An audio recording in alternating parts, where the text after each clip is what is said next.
वंश न्यूज, दलित पीड़ित व शोषित जनतेचा खनखनीत आवाज। वीडियो में पेश किए गए विचार इसमें शामिल लोगों की निजी राय है। हमारा चैनल इन विचारों का खंडन या समर्थन नहीं करता है, इसके लिए हमारा चॅनल जिम्मेदार नहीं है।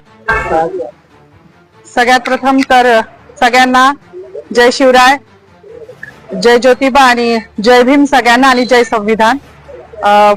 काय बोलावं मला काही समजत नाहीये, पण आज संविधान दिवस आहे हे सगळ्यांना माहिती आहे। कुठल्या पण महापुरुषाने कुठल्या विशिष्ट जातीसाठी काम नाही केले आणि त्याच्यामध्ये स्त्रियांसाठी ज्यांनी काम केले ते माझ्यासाठी पुनर्जन्म देणारं व्यक्तिमत्व आहे। मग ते महात्मा फुले तर आहेच, ज्यांनी शिक्षण दिलं, त्यानंतर रघुनाथ कर्वे ज्यांनी संतती नियम देऊन स्त्रियांचं आयुष्य सुकर केलं, आणि तिसरे म्हणजे जे कायमच ज्यांना पिढ्यानपिढ्या त्यांचं ऋण फिटणार नाही असे डॉक्टर बाबासाहेब आंबेडकर, ज्यांनी हिंदू कोड बिल, म्हणजे आज मला शोकांतिका आहे की मी जेव्हा जय भीमचा नारा लावला तेव्हा मला पोलीस स्टेशनला घेऊन येणारी जी महिला होती तिला पण म्हटलं, बाई आज तुझी वर्दी घालून मला घेऊन चालली ना पोलीस स्टेशनला, हे पण त्या बाबासाहेबांची कृपा आहे बरं तुझ्यावर। मला हसायला आलं, मी अजूनही आनंदी आहे, मला काही वाईट वाटत नाहीये। माझी नोकरी, माझं प्रमोशन मला काहीच कळत नाही, कारण माझ्या बाबासाहेबांनी हिंदू कोड बिलाचा जो राजीनामा दिला होता तो माझ्यासारख्या महिलांसाठी दिला होता। त्यांना माहिती होतं का भविष्यात माधवी जाधव जन्माला येणार आहे नाशिकमध्ये आणि ती माझ्या अस्तित्वासाठी लढणार आहे, नव्हतं माहिती, पण आमचं अस्तित्व निर्माण व्हावं। आज ज्या बसल्या आहेत ना तिकडे मंत्रिमंडळात डोक्यावर पदर घेऊन निवडणुकीपुरत्या, त्या पण बाबासाहेबांच्या जीवावर बसल्या आहेत। नाही तर विशिष्ट जातीने तेच काम करायचं असं लिहून ठेवलं होतं। चूल आणि मूल याच्या पलीकडे ह्यांच्या संविधानानुसार कुठला वाव स्त्रीला नव्हता, आणि ज्या संविधानाने आज मला ही ताकद दिली आहे त्या बाबाला जेव्हा हे संपवायला जात आहे तेव्हा त्यांची ही लेख तेवढ्याच निडरतेने उभी राहिली, आणि ह्याचा मला खूप अभिमान आहे। जास्त काही बोलणार नाही। गिरीश महाजनांनी जो बाबासाहेबांचा अपमान केला आहे तो भरून निघण्यासारखा नाही, म्हणजे त्यांच्या दृष्टिकोनातून पाप धुवायला आता कुंभमेळा येतोय, तिथे जरी त्यांनी नदीत आंघोळ केली तरी तो धुतला जाणार नाही, इतकं मोठं पाप त्यांनी केलेलं आहे। त्यांचं पाप जेव्हा संविधानाच्याच मार्गाने त्यांच्यावर ॲट्रॉसिटी दाखल होईल ना तेव्हाच ते धुतलं जाईल। एवढीच माझी मागणी की त्यांच्यावर ॲट्रॉसिटी दाखल करावी, अन्यथा ह्याच ठिकाणी मी उपोषण चालू करणार आहे। केलंच आहे असं समजा, जोपर्यंत त्यांच्यावर ॲट्रॉसिटी दाखल होत नाही। बाकी मला काही म्हणायचं नाही। पुन्हा एकदा जय भीम, डॉक्टर बाबासाहेब आंबेडकरांचा, डॉक्टर बाबासाहेब आंबेडकरांचा,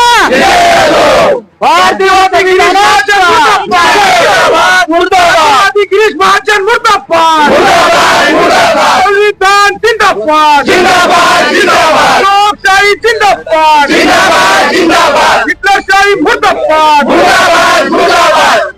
आज संविधान दिन आहे 26 जानेवारी। सगळ्यांना जय शिवराय, जय भीम, जय संविधान, जय सम्राट अशोका। माझं म्हणणं एकच होतं की आज 26 जानेवारी 1949 रोजी संविधान लागू झालं होतं। तर आज जो काही आपण हा दिवस साजरा करतो आहे प्रजासत्ताक दिन, हा फक्त भारतीय संविधानामुळे करत आहोत। जर भारतीय संविधानच नसतं तर आज आपण एका छताखाली सर्व धर्मीय लोक जमलोच नसतो आणि हा जातीभेद राहिलाच नसता। तर माझं एकच म्हणणं होतं की गिरीश महाजन यांनी, मंत्री महोदयांनी शिवाजी महाराजांचा जयघोष केला, संभाजी महाराजांचा जयघोष केला, मग बाबासाहेबांचा असा काय गुन्हा होता का बाबासाहेबांना का असं मुद्दामून डावललं जात आहे की हा असं, हे खूप म्हणजे त्यांनी असं करायला नको होतं। म्हणजे परेड चालू होती ग्राउंडवर, आणि परेड चालू असताना जेव्हा घोषणा दिल्या गेल्या की छत्रपती शिवाजी महाराजांची जय घातली गेली, परत संभाजी महाराजांचं नाव घेतलं गेलं, आता बाबासाहेब त्यांची घोषणा केली जाईल, पण तसं झालंच नाही। असं रक्त उफाळून येत होतं, परंतु एक जाण्याची वाट बघत होतो की कधी आपली परेड सुटेल आणि मंत्री महोदयांना आपण त्यांना हा जाब विचारू किंवा त्यांनी असं का केलं आपण विचारू। म्हणजे आमच्या मॅडम तिथवर पोहोचल्या, त्यांची धावपळ होती, त्यांच्या पाठीमागे मी पण गेली की त्यांना माईक मिळावा आणि त्यांनी हे त्यांना सांगावं की का झालं असं, की बाबासाहेबांचं नाव का घेतलं गेलं नाही। तर मला एकच सांगायचं आहे सर्व जनतेला की ज्या संविधानामुळे आपण आहोत त्या संविधानाचे आपण सगळे रक्षक आहोत। तुम्ही मानलं अगर नाही मानलं तरी सुद्धा हा देश भारतीय संविधानावरच चालणार आहे। आम्हाला मनुस्मृती नको आहे, आम्हाला फक्त संविधान हवं आहे आणि लोकशाही हवी आहे। लोकशाही वाचवण्यासाठी आम्हाला जे करता येईल आम्ही ते करू। आज आमच्या माधवीताई आणि सौकुर मॅडम यांनी नाशिक येथे गिरीश महाजन यांचं ज्यावेळेस भाषण चालू होतं त्या भाषणामध्ये डॉक्टर बाबासाहेब आंबेडकरांचं नाव न घेतल्या कारणानं जो संतप्त सवाल व्यक्त केलेला आहे, त्यांच्या या भूमिकेशी वंचित बहुजन आघाडी ठामपणे उभी आहे. सुरुवातीपासूनच आम्ही त्यांना सांगितलं होतं की तुमची जी काही भूमिका असेल, तुमच्या अभिव्यक्ती स्वातंत्र्याचं हनन होणार नाही, तुमच्या अभिव्यक्ती स्वातंत्र्याला संरक्षण दिलं जाईल आणि तुमच्या पाठीमागे वंचित बहुजन आघाडी ठामपणे उभी राहील.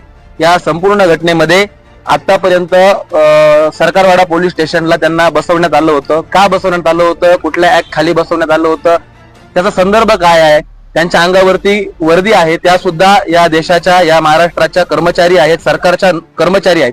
आणि कर्मचाऱ्यांसोबत असं वागणं, याचं नेमकं फलित काय आहे, याचा विचार काय आहे, हे सुद्धा आम्ही या प्रशासनाला विचारतोय. आणि मंत्री गिरीश महाजन यांनी डॉक्टर बाबासाहेब आंबेडकरांचं नाव न घेता जी RSS ची मानसिकता, भारतीय जनता पार्टीची मानसिकता उघड मांडलेली आहे, या मानसिकतेच्या विरोधात हा देश आहे. हा देश डॉक्टर बाबासाहेब आंबेडकरांच्या संविधानानं चालतो. तुम्ही EVM मॅनेज करून सत्ता हस्तगत करू शकता, परंतु लोकांची मनं हस्तगत करू शकत नाही.